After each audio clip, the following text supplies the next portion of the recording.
નમસ્કાર મિત્રો, સ્વાગત છે આપણી ચેનલ જીકે સ્ટડી ગુરુમાં। મિત્રો, આપણી ચેનલમાં નવા હોય તો ચેનલને સબસ્ક્રાઇબ કરી દો અને આપણી ચેનલ પર સરકારી ભરતીને લગતી તમામ માહિતી આપવામાં આવે છે, તેથી ચેનલ પર અપલોડ થતી દરેક માહિતી તમારા સુધી પહોંચી શકે। આજના વિડીયોમાં આપણે જોવાના છે આંગણવાડી કાર્યકરો અને તેડાગર બહેનોને મળવાપાત્ર રજાઓની વાત વિશે।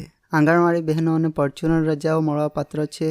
બીજી પ્રસૂતિ રજા, ત્રીજી ગર્ભપાત રજા અથવા પ્રસૂતિ દુર્ઘટના રજા, ચોથી છે દિવાળીની રજા અને પાંચમી છે ઉનાળાનું વેકેશન। આ વિડીયોની અંદર સંપૂર્ણ આ રજાઓ વિશે તમને માહિતી મળવાની છે, એટલે આ વિડીયોને છેલ્લે સુધી તમે જોજો। પરચુરણ રજાઓ અથવા પ્રાસંગિક રજા। આંગણવાડી કાર્યકરો અને તેડાગરને વર્ષ દરમિયાન 20 આકસ્મિક રજાઓ મળવાપાત્ર રહેશે। માંદગીના સંજોગોમાં તથા આકસ્મિક સંજોગોમાં એક સાથે 10 આકસ્મિક રજાઓ મંજૂર કરી શકાય છે। આ બધી જ રજાઓની ગણતરી જાન્યુઆરીથી ડિસેમ્બર કેલેન્ડર વર્ષ મુજબ ગણતરી કરવામાં આવે છે।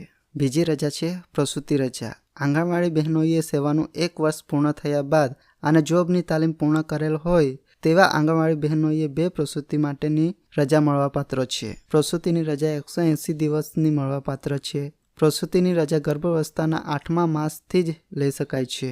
આ રજાઓ ફક્ત 2 વખત પ્રસૂતિની રજા મળવાપાત્ર રહેશે।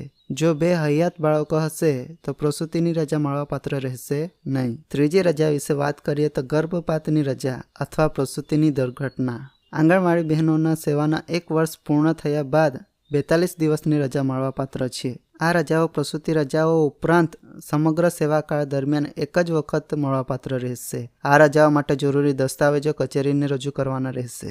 ચોથા નંબરની રજા છે દિવાળીની રજા। પ્રતિ વર્ષ દરમિયાન 7 દિવસની દિવાળીની રજા કાર્યકર અને તેડાગર બહેનોને એક સાથે આપવામાં આવે છે। પાંચમા નંબરની રજા છે ઉનાળુ વેકેશન। પ્રતિ વર્ષ મે મહિનાની 1 થી 15 તારીખ સુધી આંગણવાડી કાર્યકરોને મળવાપાત્ર છે અને 16 થી 30 તારીખ સુધી તેડાગર બહેનોને વેકેશન મળવાપાત્ર છે। આંગણવાડી કાર્યકરો અને તેડાગર બહેનોને વેકેશનમાં આંશિક ફેરફાર કરવાની સત્તા બાળ વિકાસ યોજના અધિકારીની રહેશે।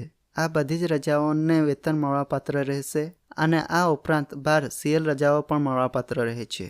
આવી જ માહિતી તમારા સુધી પહોંચાડવામાં આવે છે, તેથી મારી ચેનલને સબસ્ક્રાઇબ કરી દો અને લાઇક કરવાનું ભૂલતા નહીં। Thank you.